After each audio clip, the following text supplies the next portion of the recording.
Welcome to the Get Up Guys Daily Dose Podcast. Get up, guys! Raise your voices to the skies! Get up, guys! In His name we rise!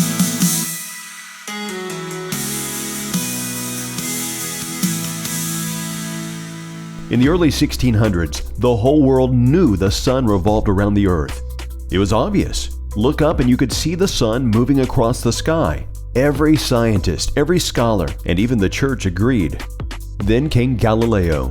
Through a telescope and careful study, he reached a different conclusion. The earth actually revolved around the sun. He wasn't the first to suggest it, but he was the first to prove it. And for that, he was mocked, ridiculed, and eventually put on trial. The world called him a fool, but he was right. That reminds me of two other men who stood their ground despite being outnumbered. Joshua and Caleb. When Moses sent 12 spies into the promised land, 10 came back terrified, saying Israel didn't stand a chance. But Joshua and Caleb saw things differently. If the Lord is pleased with us, He will lead us into that land. Do not be afraid. Numbers 14:8 and 9. The people refused to listen, and Joshua and Caleb spent 40 years wandering the desert because of it. But in the end, they were the only two from their generation who actually got to enter the promised land. There will be times when standing for what's right means standing alone. It might cost our reputation, friendships, opportunities.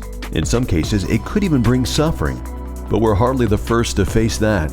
In Acts 5, the apostles were beaten for preaching about Jesus. But instead of backing down, verse 41 says, the apostles left the Sanhedrin rejoicing because they had been counted worthy of suffering disgrace for the name.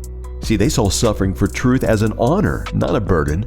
So, if standing for truth ever makes you feel outnumbered, remember, you're in good company. Galileo stood, Joshua and Caleb stood, the apostles stood, and they weren't wrong just because they were the minority. When the time comes, you too will have the courage to stand.